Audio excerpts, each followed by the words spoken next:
Hi everybody, it's Precious Pioneer and welcome back to my YouTube channel. If you're new, welcome. I have new videos every Thursday, so tune in and subscribe if you wanna. But today I want to talk about how to truly go through your self-growth journey. I know that's something that's really popular this year, but honestly I think it's just something that all of us have to go through eventually throughout our lives, and it continues to happen over and over again. We want to develop and instill these habits or grow through whatever turmoil or whatever we're feeling on the inside. We need these moments of isolation. We need these moments of figuring out where we are and where we want to be, and that little path in between is sometimes really difficult to navigate. And so I'm here to tell you 10 different things that you can work on to eventually get through this path and to help develop and culture is the word? Cultivate, to nurture the little seed that's inside of you to be able to grow, bloom, and flourish into your life and your passions and whatever it is that you are designed and destined to do. Going into number one, plan ahead.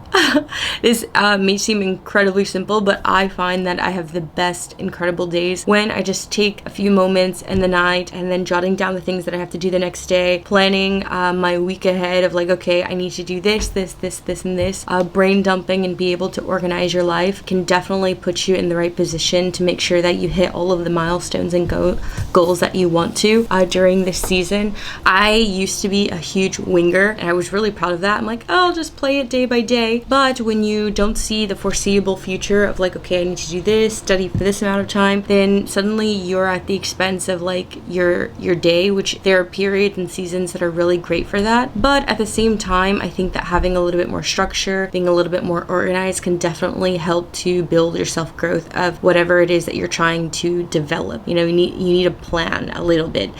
So I like to go at night, jot down maybe like the top 5 things that I need to get done so I don't forget, and it's not like festering in my mind. It's just on a plan, on a paper. I'm like, okay, I need to go here, do this, whatever, study, whatever it may be, and I think that can really help you. Number 2 is to get moving. I mentioned this a lot on my channel, but exercise really does help stimulate your mood, builds endorphins. Even if you're just jogging or being active for 20 minutes a day contributes so much. And so when you feel good, you're definitely more productive and you're in a positive mindset to move forward, and you're more optimistic about the things that you have to do in your life. I think that working out can kind of be this sort of like check mark of like, oh, if I can do this, then I can do the rest of the things on my list of things to do today. You know, it kind of stimulates movement, not only movement for your body, but in your mind of like, okay, like the flow of your routine, like, okay, I did this one thing, let me move on to the next thing and the next thing and the next thing. And then you feel like you are accomplishing all the different milestones that you have planned for your day. And so I don't know, at least working out for me in the morning just feels like the domino effect that I need to get going. And yeah, so I highly recommend if you haven't tried adding exercise into your day-to-day lifestyle. And there's more than one way to do exercise. Like, I think there sometimes is a stigma with, okay, I need to go to the gym and pump weights and run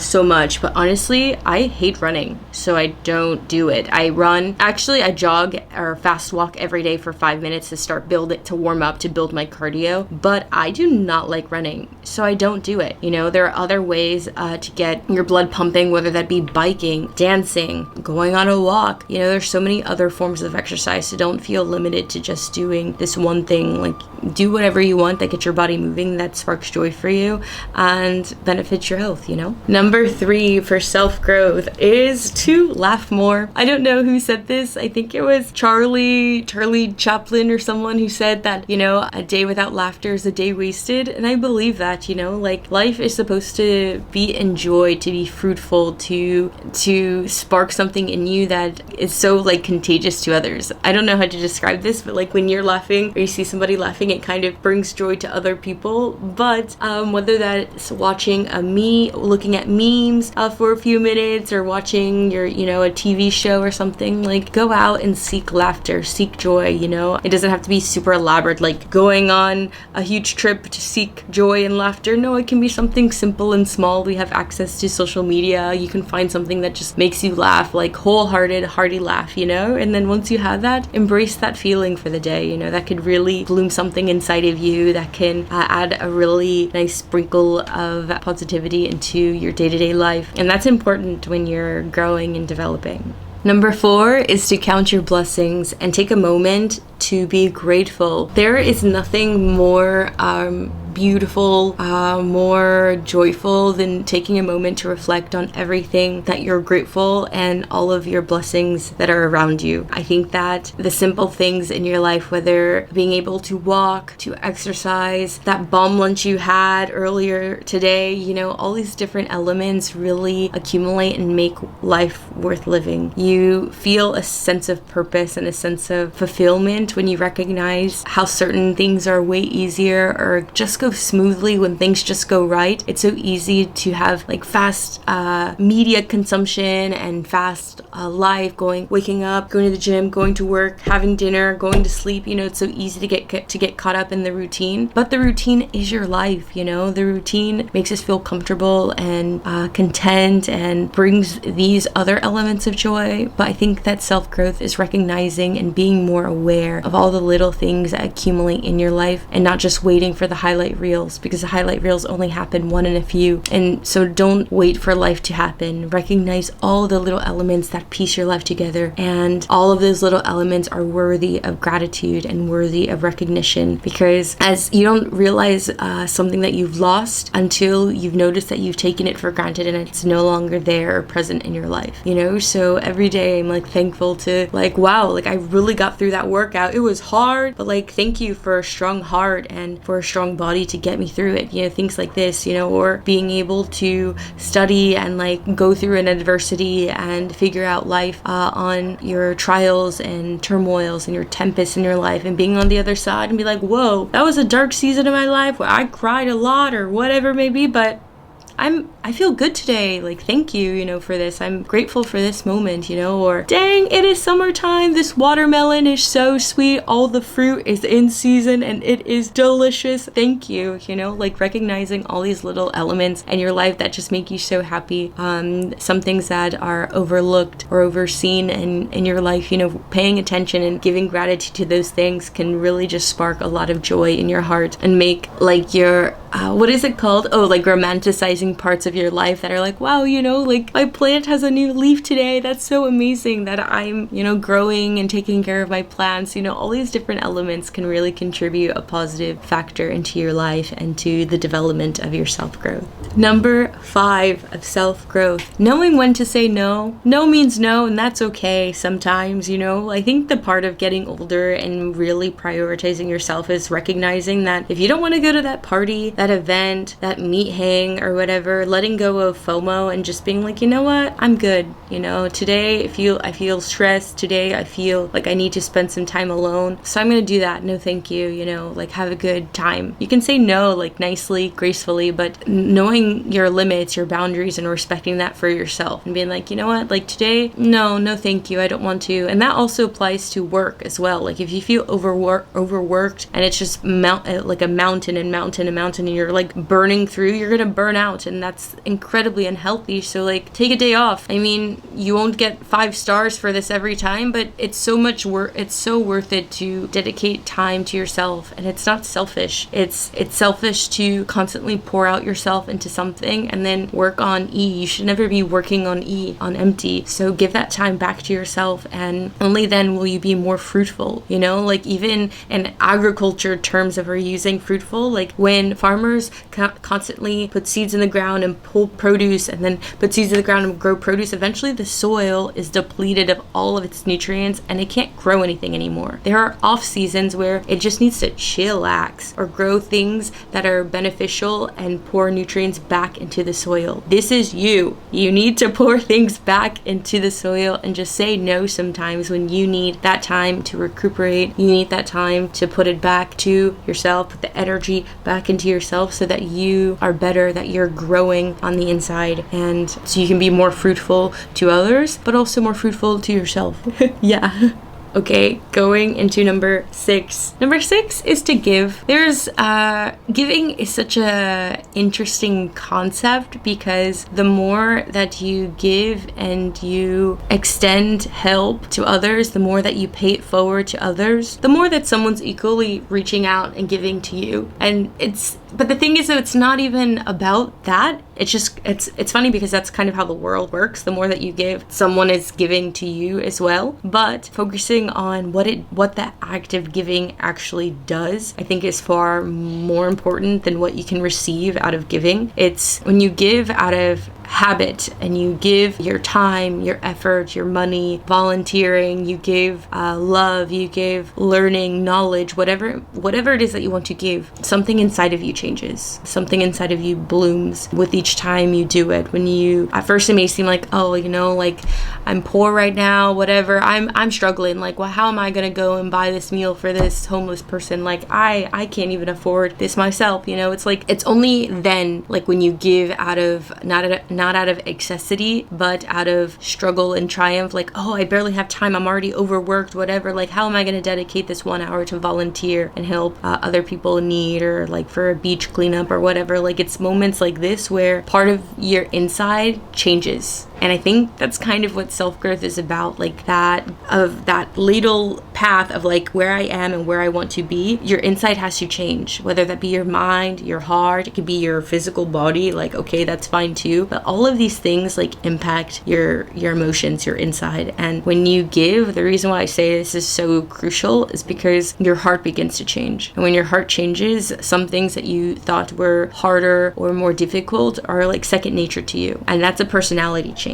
And when you give, you're more fruitful to others, and others want to give back to you. And I said it's not really about that, but it's kind of this beautiful cycle of like of inspiring others to also give. You know what I mean? Like, for example, there's that study of that Starbucks line or whatever where one guy pays for the person behind them or whatever, or their whole meal. And Starbucks is expensive. No cap. Starbucks is kind of overpriced and a little bit pricey, you know? So it kind of means something when somebody pays for your whole Starbucks meal, whatever. And so there was that experiment that happened a couple of years ago or whatever, where it's like, pay it forward. And like this one guy paid for the guy behind them. But then when the other guy came up and it's like, oh, sir, your drinks and your latte and your pumpkin loaf or whatever is free today because the person in front of you paid, then they're like, well, shoot, that was so nice. Let me pay for the person behind him. It's like this is like a literal concept of like being able to see like, oh, giving sparks joy and more giving for other people. But this line like continued many cars down. And why does this happen? It's because like when someone witnesses the act of giving, it inspires them to also give. And I think that's the beautiful thing about this action and this form of self-growth. I could talk about this forever, but this is I'm harping on this because it's very important. And so consider this and your active self-growth. Number 7 is to seize the day. Seize the day. Don't take moments for granted. Be more mindful and pay attention to everything around you. I did an experiment when I first got here to walk around Barcelona and New City without headphones for like 2 months with my phone in my pocket. And it's crazy how more observant and more self-aware I was about my surroundings than ever before. Like I noticed the barista going out and watering the plants. I noticed all the little dogs who like to roam around the streets and all these different things. I noticed how people decorated their windows or had certain flags hanging down. It's life's details that I think that we miss out on, but it's also like the special like things that make your life a little bit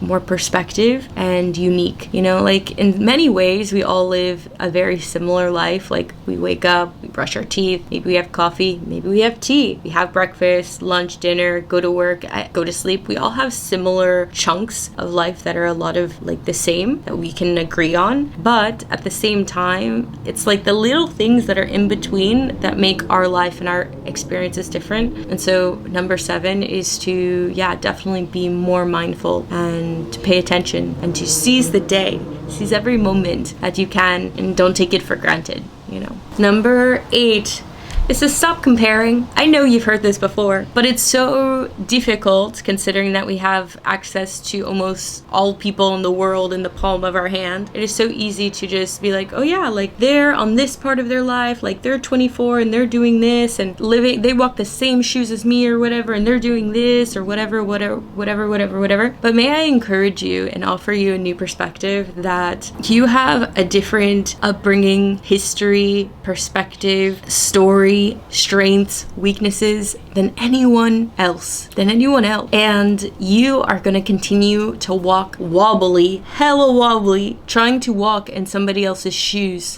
when if you were to wear the shoes that were made for you, you'd be running like Usain Bolt, snatching wigs and just like running at full speed and taking all the medals and whatever it is that you are supposed to be doing. And that may be at different moments than like the people that you're comparing yourself to. Like that may come like 10 years later, but like if you didn't cultivate what you're supposed to cultivate now, then you'll miss that opportunity. If you're not focused on what you are supposed to be focusing now, and you're breaking your neck looking at other runners who are trying to, other people in their lanes, I like to compare it by the 100-meter dash or whatever, but like if Usain Bolt was like way ahead before he broke his neck, it's like, oh yeah, I'm like beating everybody in my own lane, is really what you can get from that photo of Usain Bolt like running. But that's what it comes down to. Like you're gonna be wobbly, like uncomfortable, like in anybody else's shoes but your own, so get it together. We are not comparing ourselves in 2021. Like you are you, and love that. I love that about you, and I'm learning to love that about me. Like I gave these self-growth tips because I feel like I went through them, I understand them a lot more, and I am not perfect. Like I have to constantly check myself and be like, oh well, you know what, Kylie Jenner just turned 24, I'm 24, what the heck am I doing wrong? It's so easy to be like, oh dang, I need to work harder, I need to be this other person at this time, and I'm like, well, I'm not destined to do that, like I'm destined to do this and this, and so let me focus on this for me right now, because I know where I want to go, and there are two different paths, keep that in mind. I hope that was encouraging for you. Okay, tip number 9, prioritize yourself. And I don't mean that in a bad way at all. I was trying to explain this to my friend the other day, but when you're constantly pouring yourself into other people's lives, you're doing them and yourself a huge disservice if you're not pouring into yourself love, effort, attention, fulfillment, whatever it is that you need to get going, and you're at 100%. You need to be at 100%. You need to, if you need your whole weekends to yourself to be at 100%, you do that. If you need to skip your Friday night outs or whatever to dedicate yourself to self-care and a moment of time alone, you do that. Because the thing is though, you can compare it to a phone battery I like to use. You can compare it to the glasses of being 100% full. But at the end of the day, whatever you give to others can be so much more and so much fruitful if you're giving at 100%. Then you can give a little bit of 30% to your family, 20% to your work and job, a little extra 10% for your sibling, whatever it is that you need to pour out to, whatever. But if you are constantly giving and never giving that back to yourself, and you're working at 50%, when you give that 10% to your family, first off, it's less. Notice it's 20% less. And then a little 5% here to your job, whatever you're struggling, you're stressed. Giving will feel like it was taken from you. It won't feel like giving anymore. It won't feel like you're pouring it. It will feel like they're taking it from you because you're depleted. You ever had a phone at that 1% and it's struggling for the last 5 minutes before it dies? You're like this, and it's a disservice to everybody because you'll feel like they're taking it from you, and then it won't feel like giving anymore, and they'll feel that energy same as you, and then it'll also be half-ass energy. You'll feel so little, and your family or your spouse or whatever is I need more energy from you. What are you doing? I need this to be a 50-50 balance relationship, and you're oh, sorry, I only have 10% right now. These are if you want to break it down to numbers, you really need to be at your best potential, because only then do you have more to give. And that's the cycle, you know what I mean? It's a cycle of giving you as much as you want to give, but also giving that back to yourself. You know what I mean?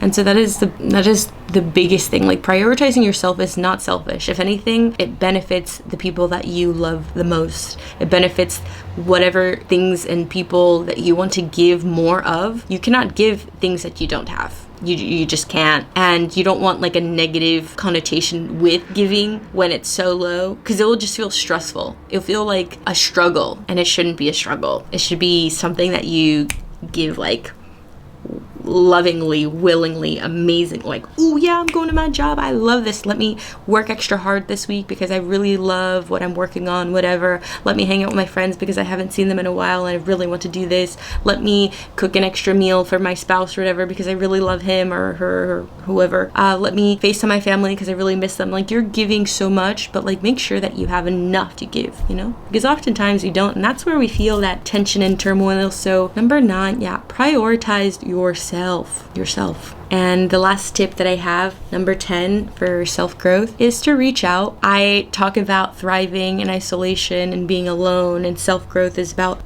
when you're alone and all these other things. But at the end of the day, like, don't get it twisted. We need people. Like, I know that there's like, ooh, I don't need anybody. I could do it by myself, grind by myself. But like, no, you can't. You can't. Not happily. And sometimes, like, you don't know nobody knows anything. So like, sometimes you need an outside perspective. And so have a community of people that you can talk to you about things that you need. They can even just be a soundboard if you need them to be that, like to share your ideas, your concerns, what you're going through on the inside, and they may be able to offer an outside perspective. You know, you're watching my video right now, so maybe that's me, you know. But the thing is though, like, you need a community of other people to work on life with you, and that's also a form of self-growth, because sometimes it's not easy to ask for help.